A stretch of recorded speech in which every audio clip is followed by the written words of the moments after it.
Alors bonjour à toutes et à tous, Bezrat Hashem, nous allons voir ensemble aujourd'hui un phénomène qui est probablement l'une des plus grandes forces qui existent dans le monde, dans notre génération. Vraiment, vous savez qu'on a reçu 4 livres de référence de Kabbalah. Alors, le premier, c'est le Sefer Yetzira, d'accord, de Avraham Avinu. Le deuxième, c'est Sefer HaBa'ir, de Rabbi Nechunya ben Akana. Le troisième, c'est le Zohar, de Rabbi Shimon Bar Yochai. Et le quatrième, le Etz Chaim du Arizal, d'accord, qui a été écrit par Rabbi Chaim Vital, son élève. Maintenant, ça, ce sont les 4 livres de référence de Kabbalah qu'on a reçus dans notre magnifique Torah. Tout le reste, ce n'est que des commentaires et des dérivés de ces livres-là. Et comme je l'ai expliqué, le premier, c'est le Sefer Yetzira. Sefer Yetzira, écrit par Avraham Avinu. Alors, j'ai eu la chance d'entendre un magnifique ridouche, justement, du Sefer Yetzira de Rav Ben Simon. Il expliquait comme ça quelque chose de très très fort et je voudrais revenir là-dessus. C'est que dans le Sefer Yetzira, Avraham Avinu va reprendre les 12 mois de l'année et va les lier aux 12 tribus qu'il y a dans le Ham Israël. Donc par exemple, comme on fait des liens entre les mois et les tribus, par exemple, la tribu de Yosef, d'accord, Shevet Yosef, ça va tomber pendant le mois de Hadar.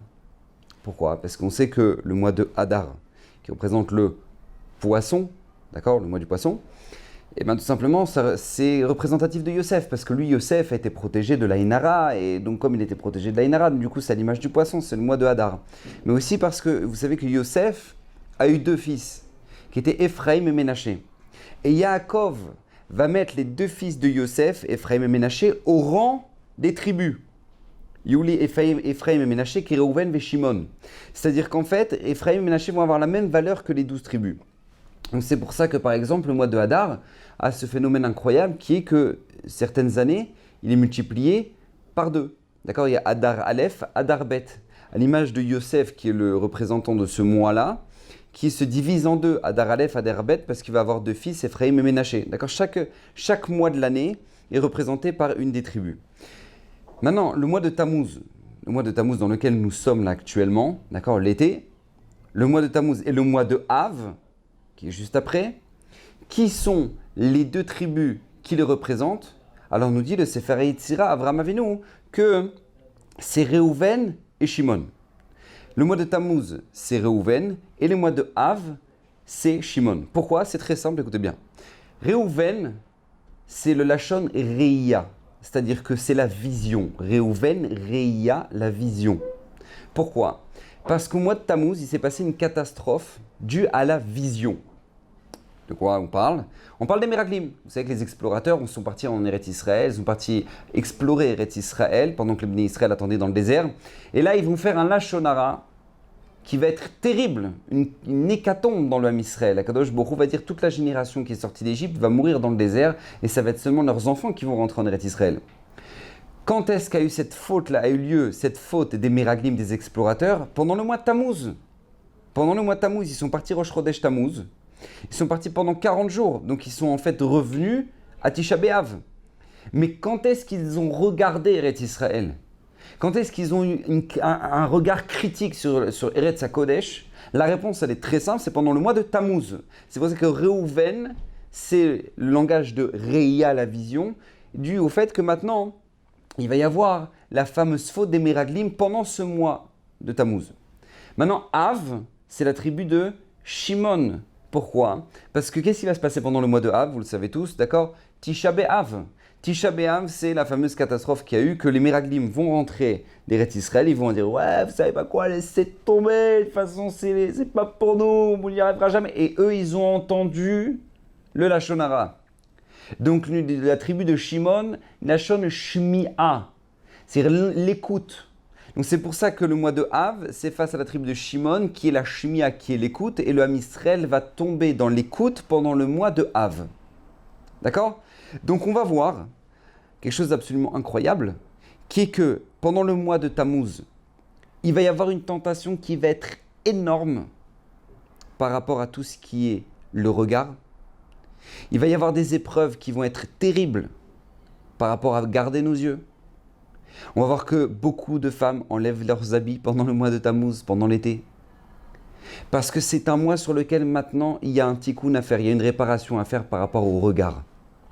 Et il va y avoir un Yetzer Hara terrible par rapport au regard. Et au mois de Tammuz et au mois de Av, ça va être l'écoute du Lashon Hara, etc. C'est on a eu un très grand dans le Ham Israël qui s'appelait le Rav Wosner, qui est niftar depuis 6-7 ans, je crois. Il habitait Bnei Brak, c'est un des géants, un des grands décisionnaires de notre génération. Le Rav Wosner, une fois, il a voulu se déplacer, il a voulu aller à Ashdod. Et quand il est parti à Ashdod, il a dit « Je ne peux pas aller dans la ville d'Ashdod sans avoir vu le grand Rav de Ashdod. » Qui c'est qu'il a appelé le grand Rav de Ashdod? C'était ni plus ni moins que le Baba Meir, le fils de Baba Saleh, qui était un génie, Gaon Hatzum, Baba Meir. Donc il a dit « Je ne peux pas aller dans la ville d'Ashdod sans aller rencontrer Baba Meir, qui était le grand de la ville. » Donc il va à ce moment-là, ce jour-là, rencontrer Baba Meir. Quand il va ressortir, pour vous donner une notion, Rav Wosner, c'était un dayan, c'était un juge, c'était un des décisionnaires de la génération. C'était quelqu'un qui connaissait toute la Torah. Lorsqu'il va ressortir de chez Baba Meir, il va dire « Il ne me reste plus qu'à réapprendre Choshen Mishpat ». C'est-à-dire que tout ce qui est lié au halachot des tribunaux, justement, d'accord, Choshen Mishpat, dans le Shulchan Aruch, eh ben, il s'est dit, je vais devoir le réapprendre après avoir discuté en Torah avec Baba Meir, tellement Baba Meir était géant. Et depuis ce jour-là, il a demandé à Baba Meir s'il pouvait faire une chavruta avec lui, étudier avec lui. Et je pense que, si je ne me trompe pas, il venait une fois par semaine à Ashdod, Rav Wosner, pour faire justement chavruta, pour étudier avec Baba Meir. Et il y a eu des enregistrements de ces rencontres-là. Et Rav Wosner va demander justement à Baba Meir, il va lui dire, mon maître, apprends-moi, je l'ai lu, j'ai eu l'occasion de lire cet enregistrement-là, qui a été écrit. Il a dit, mon maître, apprends-moi quelle est la réparation qu'on doit faire dans notre génération et c'est la chose sur laquelle maintenant je dois me travailler. Comme ça, dit Rav Wosner à Baba Meir. Baba Meir lui dit qui je suis, etc. Il lui dit qui je suis, moi pour t'apprendre, toi qui es un géant, etc., etc.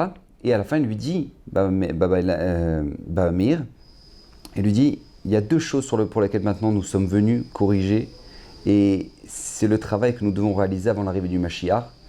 C'est tout simplement le regard et l'écoute. Ce sont les deux points de réparation pour lesquels maintenant dans notre génération, il va y avoir une épreuve qui va être terrible. Et on le voit maintenant, par Internet, par toutes les vidéos, par tout ce qu'on entend. D'accord ? Le regard et l'écoute. Ce sont les deux points, maintenant je vous parle de ça, c'était Baba Meir, d'accord, je vous parle de ça il y a au moins 40, 30 ans, cette histoire-là, bien, mais c'est pas plus.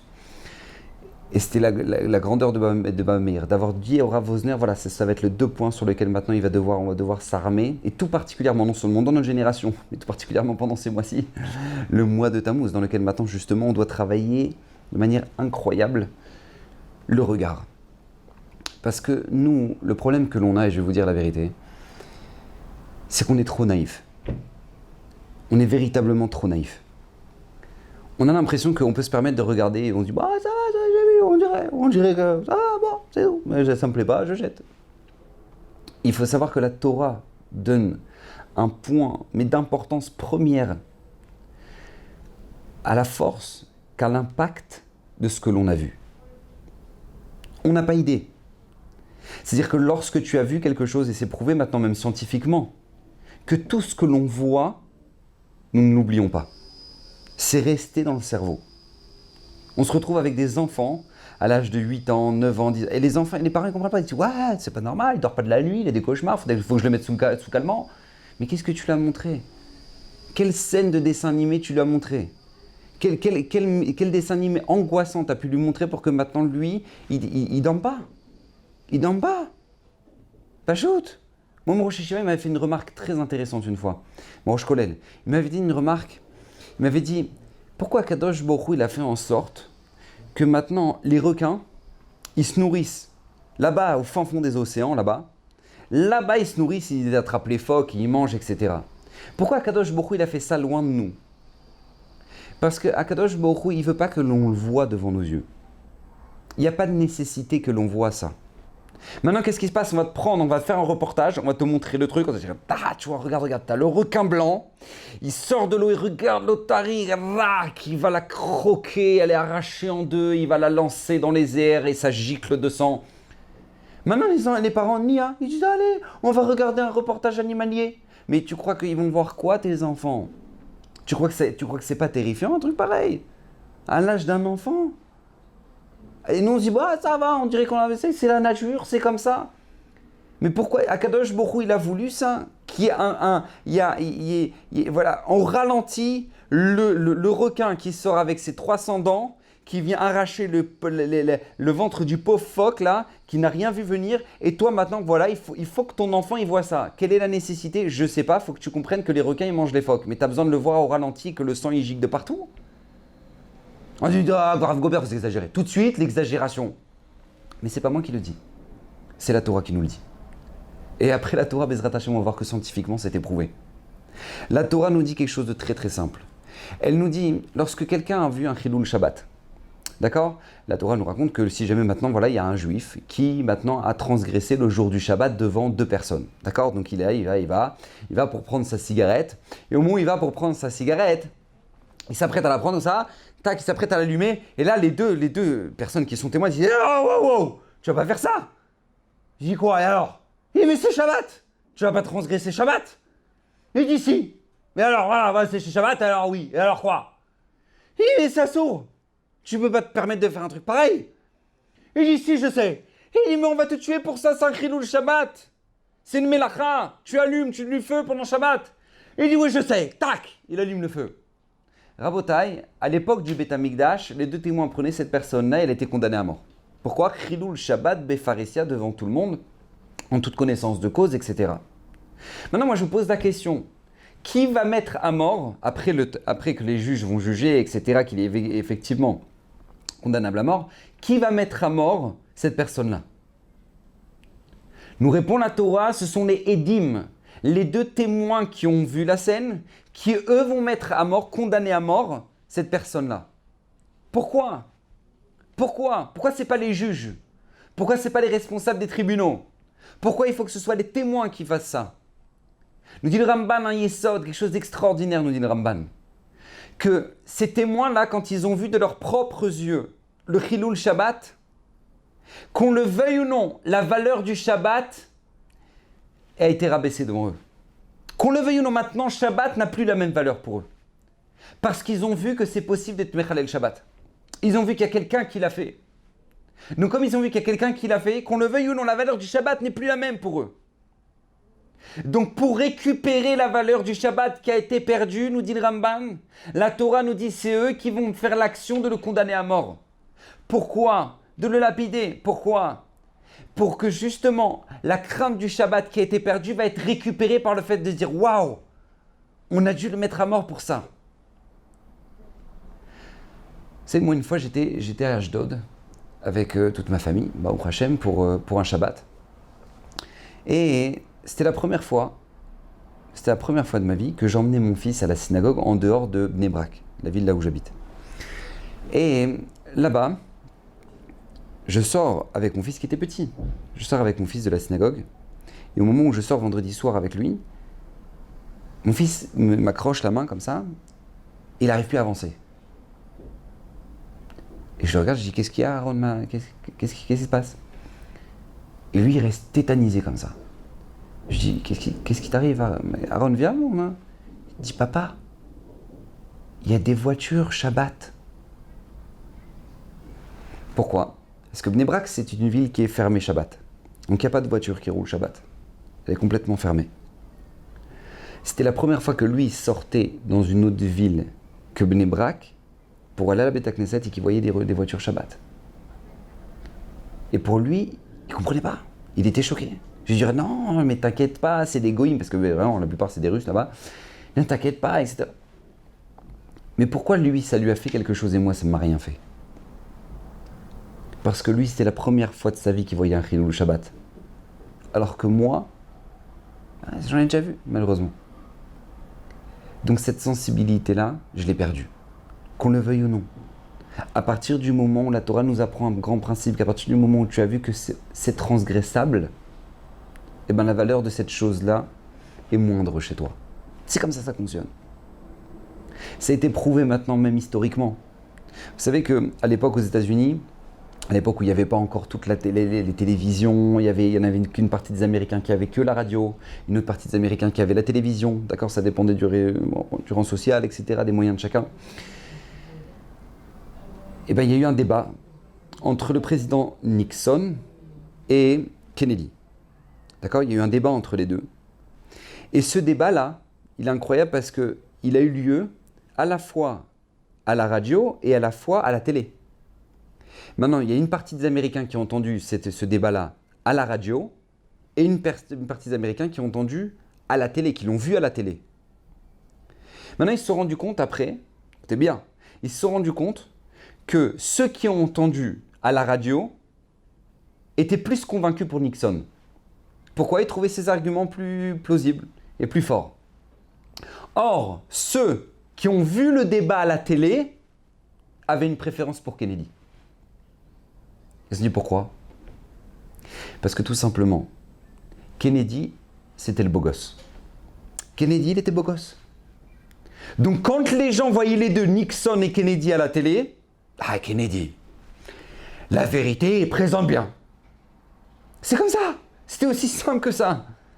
Puisqu'ils l'ont vu à la télé, et ben du coup ils ont trouvé Kennedy, quand même, il a plus la classe.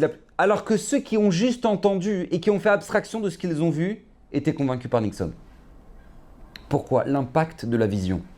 L'impact qu'a la vision. Le Rav Kremezim racontait qu'ils ont multiplié par 1000 les meurtres aux États-Unis après l'assassinat du président Kennedy. Multiplié par 1000. Pourquoi avant il n'y avait pas de meurtre aux États-Unis?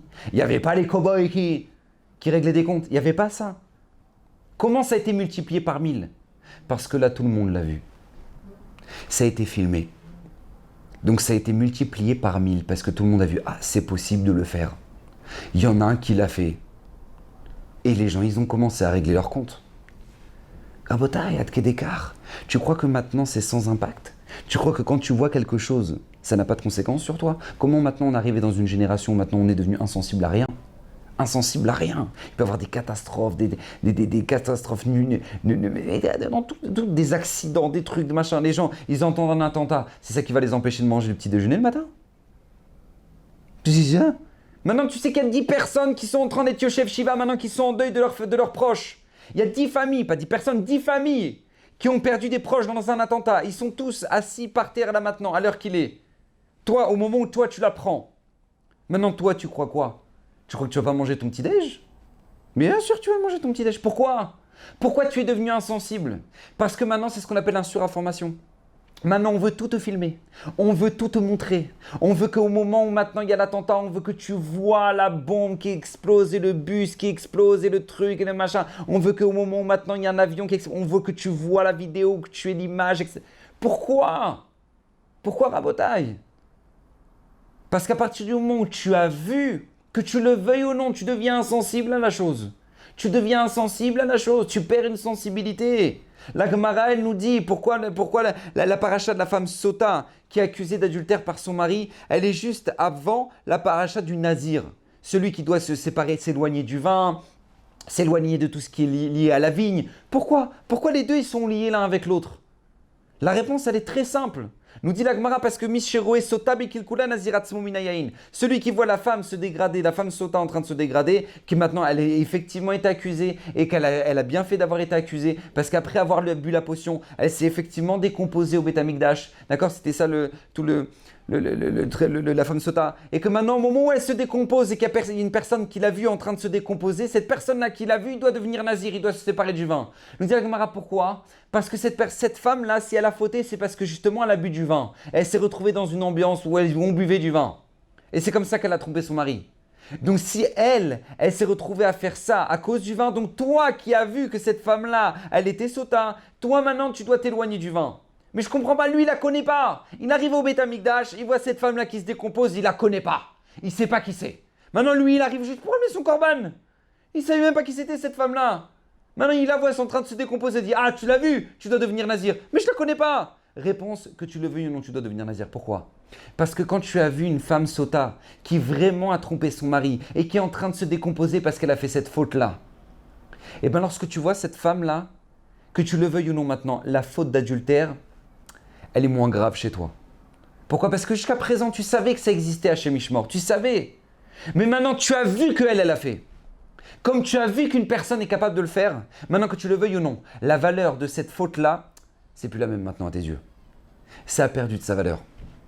C'est possible de transgresser la chose, parce qu'il y en a qui l'ont déjà fait. Donc maintenant, toi, tu vas devoir devenir nazir. Tu vas devoir t'éloigner du vin. Tu vas devoir travailler à l'inverse pour t'éloigner encore plus de cette faute-là. L'impact de la vision est terrible. On ne s'en rend pas compte. Et nous, on est trop naïfs. On pense que quoi? Que maintenant tu peux regarder n'importe quelle vidéo qu'on t'envoie sur ton téléphone. Sous prétexte que maintenant c'est WhatsApp et que c'est des amis. Tu peux regarder n'importe quelle vidéo? Non. Non. Que tu le veuilles ou non, si tu regardes des vidéos qui sont cruelles, tu finiras par être cruel. Ou tu seras insensible à la cruauté. C'est comme ça. Si maintenant on t'envoie des vidéos qui font peur, tu viendras insensible à la peur. Ça détruit notre personne. Et sous prétexte que quoi maintenant? Ah non, ouais, ça va, allez, viens, on regarde. Mais non, non, réfléchis, c'est quoi? Demande c'est quoi avant. Qu'est-ce que c'est dire tu m'envoies des vidéos comme ça parce que toi maintenant t'as aimé, tu m'envoies ta poubelle? Mais j'ai pas envie. Mais j'ai pas envie. Parce que l'impact est terrible. Comment maintenant le monde entier a changé? Comment le monde entier, avant tu voulais manger des baguettes, t'allais en France. Avant tu voulais manger des pizzas, t'allais en Italie. Tu voulais manger des sushis, t'allais en Chine ou au Japon. Tu voulais manger un hamburger, t'allais aux États-Unis. C'est comme ça que ça fonctionnait. Maintenant, sushi, tout le monde mange des sushis. Maintenant, des hamburgers, tout le monde mange des hamburgers. Des pizzas, tout le monde mange des pizzas. Maintenant, tout le monde a un iPhone. Mais pourquoi? Parce que maintenant, tout le monde voit qu'on peut manger ça. Maintenant, c'est ce qu'on appelle le marketing. Maintenant, avec le marketing, tu vois partout qu'on peut manger sushi. Donc, tu vas commander sushi. Et même si tu n'aimes pas sushi, tu vas finir par aimer sushi. Parce que c'est comme ça. Parce que tu ne peux pas ne pas aimer quelque chose que tout le monde aime. Et qui est à la mode. Donc tu dis c'est pas possible. Mais tu dis mais c'est quoi ça? J'ai commencé à manger du riz. J'ai mangé du riz de ma vie. Donc, en plus c'est du riz avec du poisson pas cuit. Mais laisse-moi tranquille. Mais tu vas finir par le manger. Tu sais pourquoi tu vas finir par le manger? Parce que tu vas te retrouver dans une soirée où on va commander que ça. Et après toi tu vas finir par manger. Et pourquoi tout le monde va commander que ça? Parce qu'il y en a un dans la soirée qui a vu une nouvelle pub pour un sushi et qui a dit « Ah, j'ai vu qu'il y a des promos sur ce sushi-là. Venez, on commande pour ce soir. » Et c'est comme ça. Et tout le monde mange sushi. Et tout le monde mange des hamburgers. Et tout le monde... Pourquoi? Parce que tout le monde le voit maintenant. Parce que tout le monde le voit. Nous sommes liés à ce que nous voyons. Hein. Rabotaï, nous sommes liés parce que... Et c'est pas seulement ça, c'est même pire que ça. C'est même pire que ça, je vais vous dire. On doit être conscient qu'actuellement, on achète notre regard. Il y a des gens qui payent des dizaines de milliers d'euros pour acheter notre regard. Vous regardez maintenant les 20 secondes de pub sur TF1, avant le film de 20h30. C'est quoi? Combien ils payent les sociétés pour mettre 20 secondes de pub? On parle en 15 000 euros, 20 000 euros, même plus, pour 20 secondes de pub. Je me dis, mais comment c'est possible? Mais comment tu peux payer autant d'argent? Et c'est même carrément bien plus que ça même. Pourquoi? Pourquoi pour quelques secondes de pub? Parce qu'ils savent, c'est pas une dépense pour eux, Rabotaï. C'est pas une dépense pour eux. C'est un investissement. C'est un investissement. Pour eux, ils dépensent de l'argent, mais ça va leur revenir parce que grâce à ça, ils achètent le regard de tous les gens, tous les téléspectateurs. Tu regardes maintenant un match de foot, et c'est un encart publicitaire. C'est-à-dire Toyota, Toyota, Toyota. Maintenant, toi, tu dis, mais non, mais je regarde moi le PSG contre l'OM. C'est rien à voir. Toyota, Toyota, Toyota. Maintenant, s'il y en a sur les millions de téléspectateurs qui regardent, il y en a peut-être, je sais pas moi, quelques milliers qui maintenant ont envie d'acheter une nouvelle voiture. Eh bien, ils vont avoir un lavage de cerveau. Toyota, Toyota. Ils vont dire, ouais, viens, on va chez Toyota. Pourquoi pas? On n'a jamais essayé Toyota. Mais d'où elle va te venir l'idée? D'où l'idée, elle te vient? T'as vu un concessionnaire, t'as un concessionnaire Toyota à côté de chez toi? Comment elle t'est venue l'idée? Rien que parce que t'as regardé le match. On achète notre regard. Parce qu'on veut pas juste que tu saches les choses, on veut que tu les regardes. La dernière fois, j'étais à Paris. À Paris, j'arrive dans la gare là-bas, je vois des pancartes énormes du dernier iPhone. Dernier iPhone XR. Maintenant, je me dis, mais je comprends pas. Tous les Parisiens, ils savent pas maintenant qu'il est sorti le XR. Tout le monde sait qu'il est sorti le XR.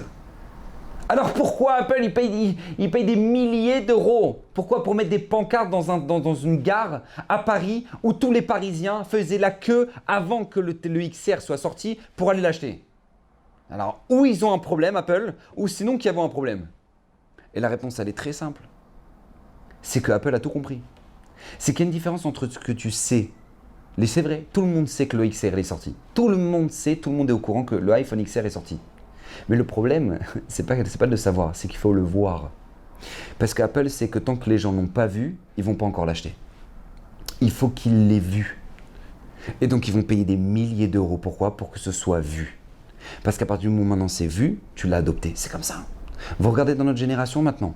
Tu demandes à un jeune qu'est-ce qui s'appelle quelque chose de drôle ? Ce qui est drôle, pour nous, c'est lourd. Ça n'a rien à voir, c'est pas drôle, c'est lourd. Mais pourquoi maintenant, pour lui, c'est drôle ? Pourquoi il est mort de rire ? Pourquoi il a regardé, il est mort de rire ? Pourquoi ? La réponse, elle est très simple. Parce que pour lui, c'est ce qu'il a vu. Pour lui, c'est ça la définition de ce qui est drôle, parce que c'est ce qu'il regarde à la télé. Et dans la télé, c'est quoi ? C'est plus les présentateurs, il est lourd, plus maintenant, il est provoquant et il est vulgaire, plus il est payé. Donc il est drôle, parce qu'il ne peut pas ne pas être drôle. Sinon voilà, il l'aurait pas pris. Il serait pas payé autant. Donc c'est sûr qu'il est drôle. Donc c'est ça qui est drôle. Non, c'est pas ça qui est drôle. Ça, c'est lourd. Elle se dit, ouais, t'as vu, waouh, il a osé. Franchement, j'aurais pas osé. T'as vu comment il a osé ? Mais il a pas osé, il est vulgaire. Ça n'a rien à voir. Ça n'a rien à voir avec le courage. Les gens, ils mélangent courage avec vulgarité. Mais ça n'a rien à voir. S'il a osé, c'est pas parce que maintenant il est courageux, c'est parce qu'il est vulgaire. Il a honte de rien. Ça n'a plus rien à voir. Il lui dit, ouais, t'as vu un peu comme il a eu. Mais c'est pas ça. Et nous, on se rend pas compte. Quel impact ça a ? Comment on se retrouve dans une génération où maintenant un couple sur deux il divorce ? Mais comment ? Un couple sur deux divorce ? Mais tu dis, mais c'est pas possible. Comment on arrive à une telle catastrophe ? Mais il suffit de regarder ce qui se passe maintenant. Il suffit, les gens, ils se nourrissent au film. Ils s'endorment au film, ils se réveillent au film, ils font des pauses avec des films. C'est que film. Maintenant, on te montre un film. Avec maintenant, lui, tu comprends, alors lui, maintenant, lui, il aime Samantha, mais Samantha, elle a toujours pas compris, et que maintenant, lui, pendant 2 heures, après, il va y avoir l'amour passionnel. L'amour passionnel, ça y est, c'est ça. Et maintenant, eux, les gens, ils regardent ça. Ils disent, mais moi, j'ai pas ça dans ma vie. Mais moi, ce bonheur-là, je le connais pas. Moi, je le vis pas. Donc, ça veut dire que j'ai raté. Parce que si jamais maintenant, moi, j'ai pas ça, c'est dire que j'ai pas de l'amour. Mais c'est faux. Parce que ça, là, ce que tu regardes, c'est faux. Ça n'existe pas. Celui qui a écrit le scénario du film, il a divorcé 4 fois.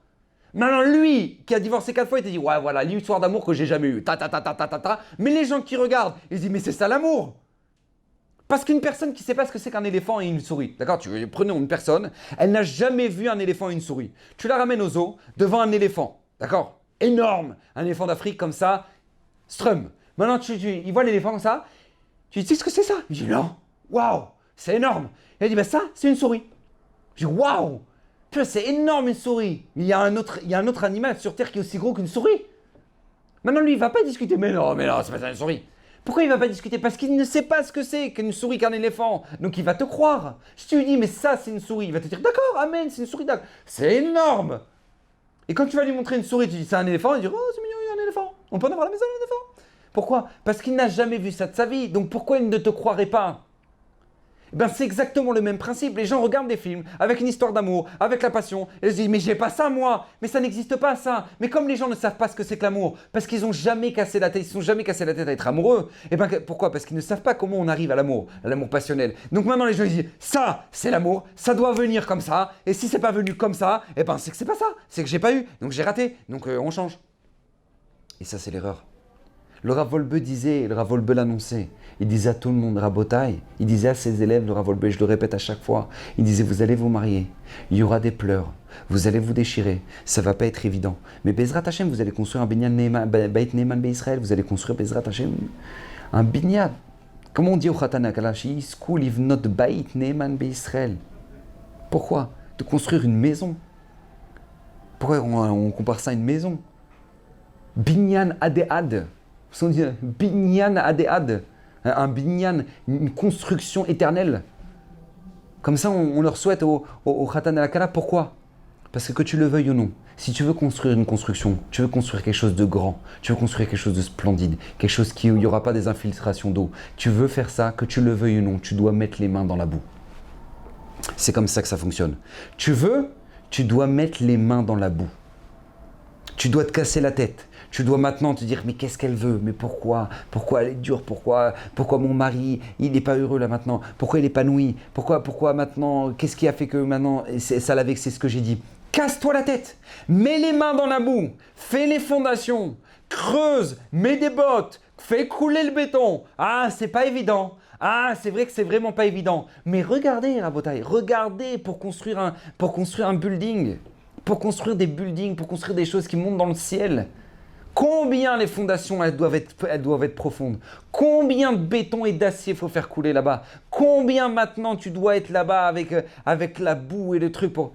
Combien pour construire quelque chose d'énorme? Sachez que c'est exactement la même chose. Et si dans un couple, c'est pas fait, il n'y aura jamais rien qui sera construit. Jamais rien. Et tout ce qui sera construit, ça va se détruire. C'est aussi simple que ça. Parce que jamais aucun des deux ne s'est cassé la tête à chercher. Mais pourquoi les gens ils vont se casser la tête à chercher? Pourquoi ils vont se casser la tête? Je comprends pas. Eux, en 2 heures, dans un film, ils ont l'amour passionnel. Pourquoi nous, on ne pourrait pas l'avoir? Ça fait déjà 1 an qu'on est mariés. Ça fait déjà 2 ans. Ça fait déjà 3 ans. Mais oui.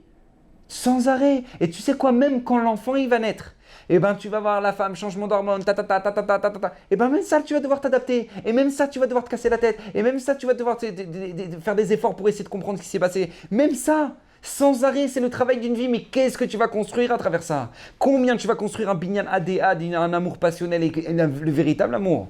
Mais tout le reste c'est de l'illusion. Tout le reste c'est de l'illusion. Moi, je le dis quand les gens ils vont faire Shmirat Enaim, il faut garder nos yeux. La Torah nous dit Velo taturu achare levavrem vachare nechem. Ce qu'on lit dans le Shkrat Shema matin et soir. Ne poursuivez pas les désirs de vos yeux, les désirs de votre cœur. Mais pourquoi la Torah nous avertit à ça? Parce que combien les gens se détruisent la vie avec ça? Combien ils se détruisent la vie? Ils regardent ça et après maintenant ils se disent moi j'ai pas ça. Et moi j'ai pas ça dans ma vie, et moi j'ai pas cet épanouissement là, et les gens ils sont malheureux, ils regardent les pubs pour les vacances, ils disent moi j'irai pas là-bas, donc de toute façon tout ce que je peux faire comme vacances ce sera que pourri, parce que de toute façon moi je sais pas été à ces vacances là. Mais pourquoi t'as pas plus grand bonheur dans les vacances que d'être avec ta femme, avec tes enfants, tu vas t'acheter une glace, et voilà, des bonheurs simples. Quoi, t'as besoin d'être sur la banane? Ouais, la banane! Maintenant, tu t'entends même pas, ce truc, machin. T'as besoin de vivre ça pour sentir que c'est des vacances. C'est-à-dire qu'en dessous d'une banane sur le jet ski, eh ben, t'as rien. Ouais, t'as rien. Et les gens ils disent, voilà, j'ai pas ça, eh ben, j'ai rien. C'est tout. Pourquoi tu t'es pourri la vie? Parce que t'as regardé. Regarde ce que t'as regardé. T'as regardé ce que t'auras pas. T'as regardé les pubs, et t'as regardé le Club Med, et t'as regardé. Et on se nourrit de ça. Les gens, ils passent ils font le périph' de Paris, ils voient pub. Pour les vacances, regarde les vacances que tu n'auras jamais. Regarde la voiture que tu n'auras jamais. Regarde ça que tu n'auras pas, ça tu n'auras pas, ça tu n'auras pas, ça tu n'auras pas. Comment tu auras la simcha dans ta vie? Comment tu vas atteindre la simcha dans la vie? Comment tu vas être heureux? Regarde ce que tu regardes. Tu regardes que ce que tu n'as pas. Et encore une pub pour les vacances, pour les trucs. Et encore une promotion EasyJet. Regarde, tu peux voyager pour pas beaucoup. Ah mais je travaille. Donc qu'est-ce qui se passe? Angoisse, sur frustration, sur frustration. Voilà, c'est un bonheur ça? C'est un bonheur. Et tout ça, ça s'est joué à cause de quoi? Le regard. Qu'est-ce qu'ils ont fait les Meraglim? Ils sont arrivés en Eretz Israël, ils ont regardé, ils ont dit voilà, regarde, de toute façon, ça c'est pas de la Nanikavot, ça, c'est pas les nuées de gloire qu'on a dans le désert, ça. Et de toute façon, regarde, on va perdre la manne pour aller labourer un champ. Et même si tu pouvais leur présenter la plus belle terre possible, imaginable, avec des fruits de folie, et c'est ce qu'ils ont vu, des fruits de folie. Mais ça, c'était rien, parce qu'ils mangeaient la manne. Donc eux, quand ils ont vu, tout ce qu'ils ont vu, c'était en dessous de ça. Donc pour eux, c'était pas bien. Donc leur regard, il était mauvais. Leur regard, il était négatif. Rabotai, quand la Torah nous demande Velo taturu achare levavrem vachare anechem, fais attention à ce que tu regardes, c'est pas seulement les femmes. Bien sûr, c'est les femmes, mais tous les domaines de la vie. Fais attention à ce que tu regardes, fais attention aux vidéos que tu regardes, fais attention aux films que tu regardes, fais attention à tout ça. Parce que sache que ça a un impact chez toi. Et si maintenant tu es déprimé, c'est pas pour rien. Parce que si tu n'as pas le revenu qu'il faut pour pouvoir te payer ces vacances-là, alors du coup tu vas être triste. Et si tu n'as pas le revenu pour cette voiture-là, alors du coup tu vas être triste. Et si tu n'as pas le revenu, et c'est comme ça qu'on fait grandir nos enfants, Rabotai. Je tiens à le dire, je tiens à le préciser, c'est comme ça que nos enfants ils grandissent. Parce que qu'est-ce qui se passe? Les gens ils font grandir leurs enfants avec des dessins animés, avec des princesses. Princesse Disney. Mais c'est quoi une princesse Disney? Une princesse Disney, c'est très simple. C'est une femme, d'accord, qui est hyper belle. C'est-à-dire que si déjà t'es pas super belle, donc si déjà t'es pas comme la princesse Disney, déjà, laisse tomber, t'es pas princesse déjà. Ok. Et en plus de ça, hein, deuxièmement, c'est une princesse qui a forcément un problème. Maintenant, qui c'est qui va lui régler son problème? le prince charmant. Eh oui, c'est le prince charmant qui va lui régler son problème. Mais maintenant, lui, le prince charmant, il existe. Tout le monde dit, mais non, on sait très bien qu'il n'existe pas. Alors pourquoi tu nourris ton enfant à ça? Pourquoi tu nourris ton enfant à ça? Maintenant, elle sait, oui, ça n'existe pas, oui, je sais. Mais par contre, il y a un truc qu'elle n'a pas compris. C'est qu'elle a compris du dessin animé que non seulement le prince charmant, c'est lui qui maintenant va te libérer, mais c'est lui qui va te régler tous tes soucis. Donc on a fait grandir une génération de filles qui attendent que leur prince charmant ou la personne qu'ils vont rencontrer, même s'ils savent que c'est pas le prince charmant, de toute façon, mais malgré tout, ils attendront de lui qui va régler leurs problèmes. Et ça fait quoi? Des problèmes de shalom bayit à n'en plus finir. Parce que tu as fait grandir des filles qui regardent que leurs problèmes et qui attendent que ce soit réglé par les autres. Mais demandez à vos grands-mères, demandez, parlez avec elles.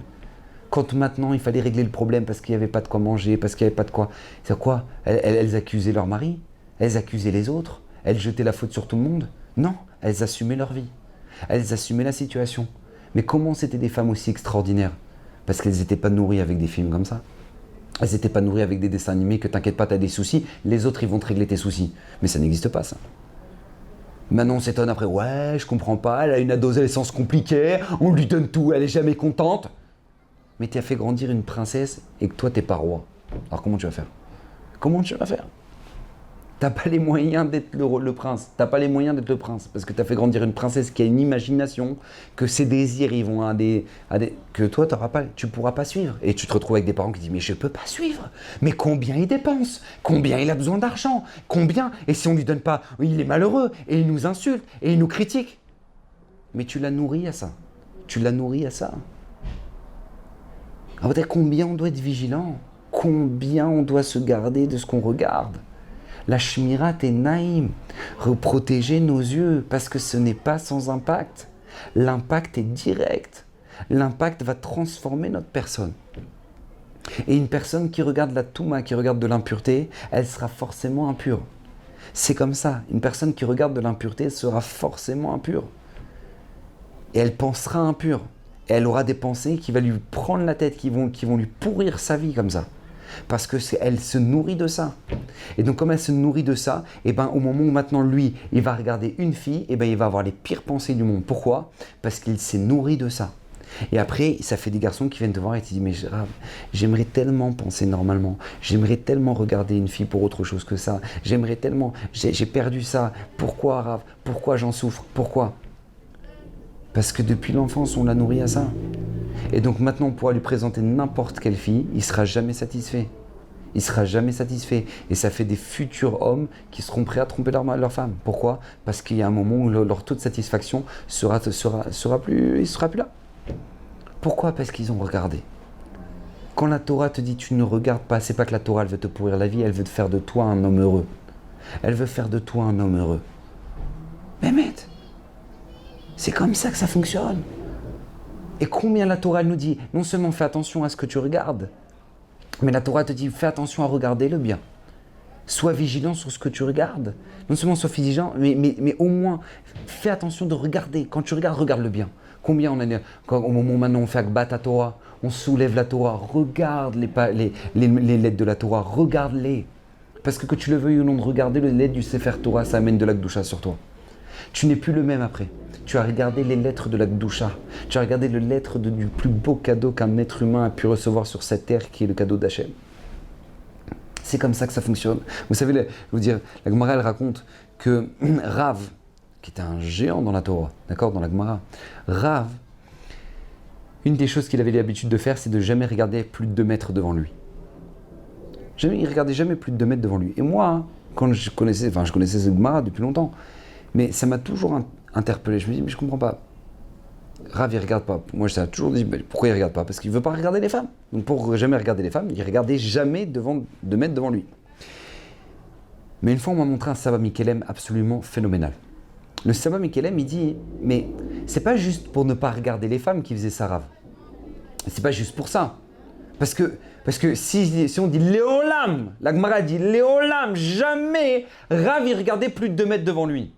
Donc c'est pas seulement un problème de femme, parce que quand lui il était chez lui, Et d'accord, il avait sa femme, ses filles, etc. Il n'y a pas de problème. Donc alors pourquoi jamais, dans sa cuisine, il n'a jamais regardé plus de 2 mètres? Pourquoi? Il dit Saba Mikelem, écoutez bien, quelque chose de fondamental. Il dit quand un homme ne donne pas d'importance au regard physique de ce monde, il verra des choses que personne ne voit. Pourquoi? Parce que si tu ne nourris pas ton œil physique, tu nourris ton œil spirituel. C'est aussi simple que ça. Et on voit la preuve avec la famille Abir Sera.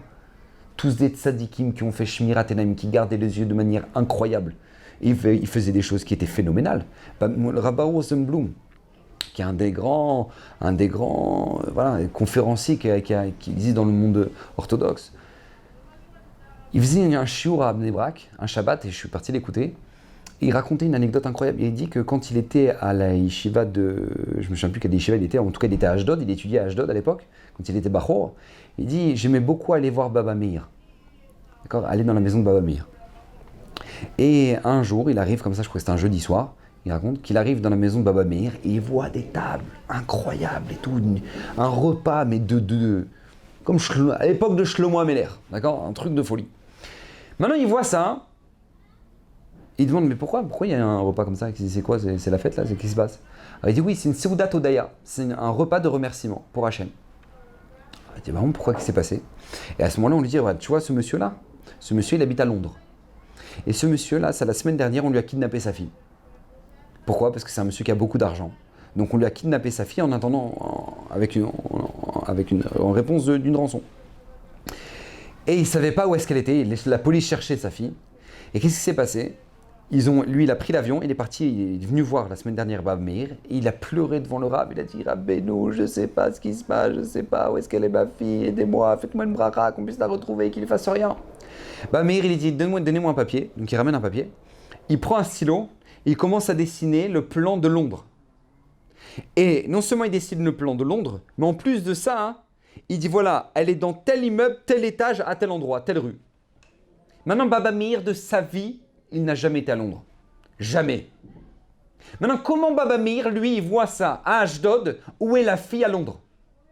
La réponse, Baba Meir ne regardait rien dans ce monde. Il ne regardait rien dans ce monde. Donc, il voyait des choses que personne ne voyait. Pareil pour Baba Saleh, pareil pour Rabbi David Abir Sera, pareil pour tous les tzadikim. Pourquoi? Parce qu'à partir du moment où tu ne donnes pas d'importance à... Rav Steinman, il a dit, de ma vie, je n'ai pas regardé la forme d'une femme. Rav Steinman, au moment où tu posais la question sur les Rotzniut, pour savoir si c'était un certain habit était de sa noix ou pas, il a dit non, je ne veux pas regarder. Allez voir Rav Wosner, moi je ne répondrai pas. Il dit parce que je n'aurais jamais regardé la forme d'une femme. Tellement lui, à part sa femme bien évidemment, mais tellement lui il était vigilant, tellement. Et bien écoutez bien, une fois Rav Steinman, il est arrivé à l'Yeshiva de Gaon Yaakov, là-bas à Bnei Brak. Et les rabbinim savaient qu'à chaque fois que Rav Steinman parle à l'Yeshiva de Gaon Yaakov, il fallait préparer un verre d'eau. Pourquoi? Parce que le Rav va faire un shiur, donc c'est fatigant, donc il faut préparer un verre d'eau. Donc il savait qu'il faut préparer un verre d'eau, donc il lui prépare le verre.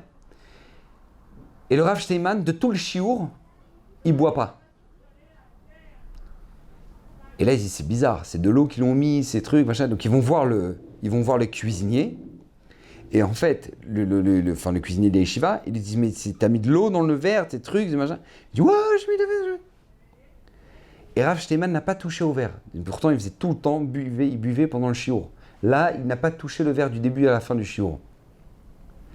Et quand il est descendu du shiur, quand il a fini son shiur, on a dit, Kvodara, vous voulez boire? Il a dit, non. Il a dit, pourquoi? Il dit, il y a un problème dans le verre.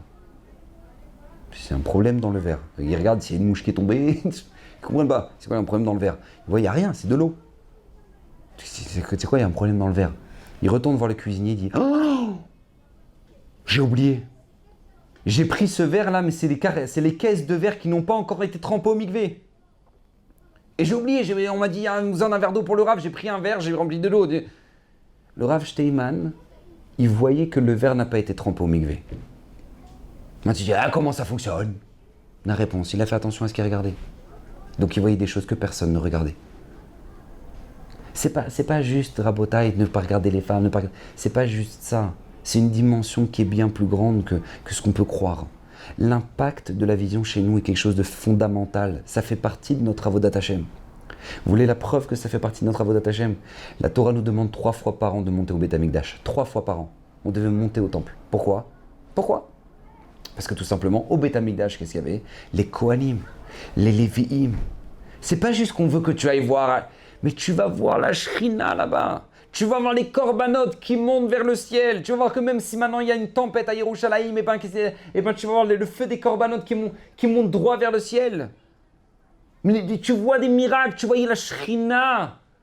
Un juif qui voyait ça, il ne restait pas le même. Un juif qui montait au Beth Amikdash et qui voyait le Beth Amikdash ne restait pas le même juif. Pourquoi? Parce qu'il a vu la Kedusha. C'est marqué pendant Simcha Bet HaShoiva à Sukkot. Pourquoi on appelle ça Simcha Bet HaShoiva? Pas juste parce qu'on puisait l'eau. C'était pas juste pour ça. Mais nous dit Chazal, parce que tout simplement, Shoavim Ruach HaKodesh, il puisait l'esprit divin là-bas. Il puisait l'esprit divin. C'est-à-dire que Yona, qu'on connaît, la Haftara de Yona avec le poisson qui a mangé Yona. Yona, comment il a eu la prophétie divine? Comment il a eu la prophétie?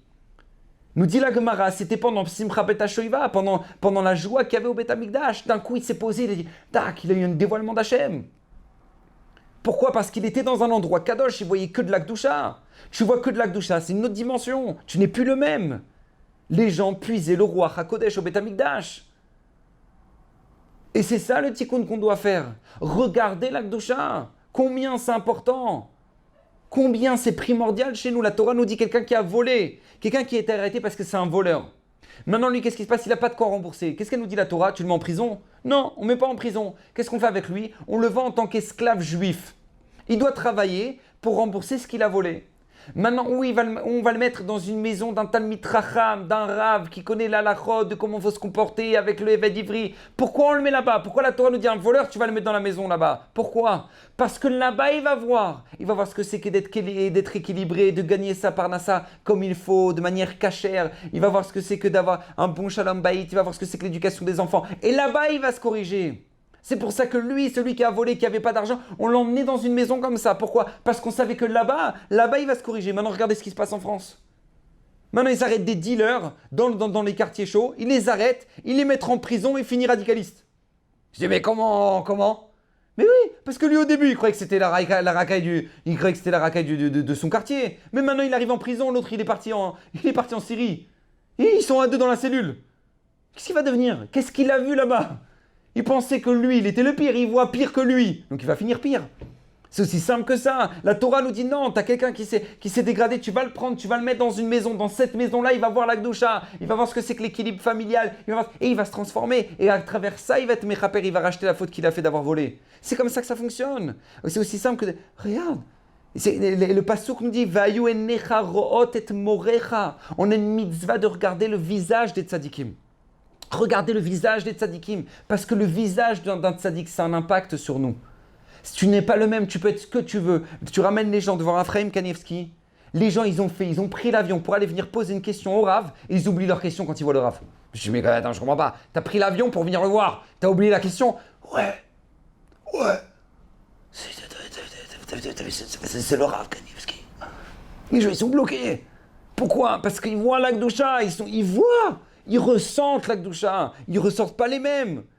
Ils ont été irradiés par la Kedusha. Qu'est-ce qu'ils ont vu? Un Rav. Et c'est ce qu'on attend de nous. C'est pour ça que la Gemara nous dit Gdola Shimusha Yoter Minimuda. C'est plus grand d'être avec un Talmid Racham, d'aider un Talmid Racham, de vivre avec un Talmid Racham, de servir un Talmid Racham, de servir à boire un Talmid Racham, de servir à manger, d'être avec lui, de l'accompagner en voiture, etc. C'est plus grand que d'étudier la Torah, que d'ouvrir une Gemara. C'est plus grand. Tu dis, attends, j'ai mon chiour. Maintenant, tu as le choix entre ton chiour et servir un Rav et d'être à côté de Raphaël Kanievski. Tu dis, Raphaël Kanievski, pourquoi? Parce que tu vois un Sefer Torah vivant. Tu vois une Torah vivante. C'est une autre dimension. Ce que toi, tu comprends en théorie, maintenant, tu le vois en pratique. C'est pour ça qu'à Kadosh Baruch Hu, au moment de Matan Torah, c'est marqué un passouk qui est incroyable. Même Rachid dit ce passouk, il est incroyable. C'est marqué... Va'am ro'im et akolot. C'est marqué que le Ham Israël, il voyait les voix. Ro'im et akolot. Il voyait les voix divines. Ce qu'Akadosh Baruch Hu a dit, les commandements. Les commandements, il les entendait pas seulement, il les voyait. Donc Rashi, quelque chose que personne ne peut faire, Akadosh Baruch Hu l'a fait au moment du don de la Torah. Pourquoi? Que le Ham Israël, il voyait les voix. Comment tu peux voir une voix? La réponse, c'est un message pour nous, pour toutes les générations. Tu veux que la Torah, elle soit ancrée en toi. Tu veux recevoir la Torah. Tu veux vivre Torah. Tu veux même transmettre la Torah à tes enfants. Ça dépend que d'une chose. Montre la Torah. Qu'elle soit vue, la Torah. Qu'elle soit vue, qu'elle soit importante. Il y avait un Rosh Yeshiva aux États-Unis. Bon, vous savez que comme tous parents, éduquer nos enfants à leur donner l'amour de la Torah et des mitzvot et de bien faire, Birkat Amazon, c'est la guerre. D'accord? Ouais, fais le Birkat à tes enfants. Ouais, on arrive. Non, mais venez faire. D'accord? Maintenant, lui, le Rosh Yeshiva, il avait justement cette difficulté. Il n'arrêtait pas de dire à ses enfants, allez, venez faire Birkat Amazon, arrêtez d'aller dans votre chambre, arrêtez de manger. Non, faites Birkat Amazon avant de vous lever de table. Et lui, tous les midis, chaque midi, ce Rosh Yeshiva là, il avait comme règle qu'il allait tout simplement faire mincha à la yeshiva. Donc à partir de, 3 heures, il allait faire mincha à la yeshiva. Et un jour, donc il mangeait à sa maison et ensuite il partait pour aller faire mincha. Un jour, il reçoit un coup de téléphone en fin de repas. Donc il répond au téléphone. Et donc il répond, il discute. Et ensuite il dit, je dois partir pour aller faire mincha à la yeshiva. Donc il dit au revoir à ses enfants. Les enfants, je pars, ma chérie, je pars, etc. Hop, il prend ses affaires et il part pour aller faire mincha. Et sur le chemin, il a oublié de faire Birkat Amazon. Donc là, fameux Yetzerara, de quoi? Ouais, ça va, mais je le ferai sur place, il faut pas que je rate mincha, Lui, il dit non, il n'y a pas. D'accord? Shulchan Aruch, tu prends, tu reviens, tu fais Birkat Amazon là où tu as raté. Donc il rentre chez lui, et il pousse la porte, et là tout le monde est choqué. Papa, t'as mincha? Jamais papa il a raté mincha. Et là le père il est dit, le Rosh Yeshiva il regarde et il dit, oui, mais j'ai oublié de faire Birkat Amazon. Donc je reviens faire Birkat Amazon. Il s'assoit et il fait Birkat Amazon. Lui-même témoigne que ce jour-là, toute la famille a changé sa manière de faire Birkat Amazon. Pourquoi? Parce qu'ils ont vu combien c'est important Birkat Amazon. Jusqu'à présent, ils savaient, ils entendaient. Maintenant, ils ont vu combien c'est important. Papa, qui ne rate jamais mincha, lui, il est revenu, il va rater mincha, il va devoir faire plus tard, etc. Pourquoi? Parce qu'il n'a pas fait Birkat Amazon. Ça a changé toute la famille. Pourquoi? Vam roim et kolot. Pas juste tu entends la Torah, mais tu la vois. C'est pour ça que Dola Shimusha Yoter Milumda, il y a une histoire extraordinaire avec le Rav Shteiman. Le Rav Shteiman, une fois, ils ont attrapé une souris chez lui. Donc ils ont attrapé une souris, mais pas dans un attrape-souris, tac, une souris. Non, ils ont attrapé une souris dans un attrape-souris, mais une boîte. D'accord? Une boîte. Donc la souris, elle était vivante dedans. Donc il voit le Rav le lendemain matin, il dit, votre Rav, on a attrapé une souris, qu'est-ce qu'on fait? Donc là, Rav Shteiman, il dit, c'est Tsar Balechaim, ça fait souffrir un animal. La libérer, c'est compliqué parce qu'elle va aller chez les voisins, donc ça s'appelle un mazik. Donc tu vas endommager les voisins. Donc il dit, c'est très simple, prenez la cage, sortez de Bnei Brak, allez là-bas dans les champs et libérez la souris. Très bien. Donc ils prennent la souris et ils partent. Vers 10h du matin, Rav Shteiman, il appelle son shamash, il lui dit, excuse-moi, je peux te poser une question? Il lui dit oui. Il dit, est-ce qu'ils ont libéré la souris? Alors le shamash, il le regarde, il dit, je sais pas, je vais les appeler Rav. Donc il appelle, il dit, ouais, dis-moi, Mordechai, t'as libéré la souris? Il dit, quelle souris? La souris du Rav, Il dit, ouais, mais ça fait longtemps qu'on l'a libérée. Il dit, non, je sais pas, parce que Rav Shteiman, il veut savoir. Il dit, pourquoi il veut savoir? Donc il dit, Rav, pourquoi vous voulez savoir? Alors là, le Rav Shteiman, écoutez bien ce qu'il répond. Il dit, parce qu'on a attrapé une souris dans la maison. Donc si c'est ma maison, donc elle a été attrapée dans ma maison. Donc maintenant qu'elle a été attrapée, ça s'appelle ma souris, c'est ma propriété. C'est marqué dans Shulchan Aruch qu'on ne peut pas manger avant avoir donné à manger à son animal. Maintenant le problème c'est que tant que c'est mon animal, donc il faut que je lui donne à manger. Donc maintenant, tant qu'on ne l'a pas encore libérée, elle s'appelle encore mon animal.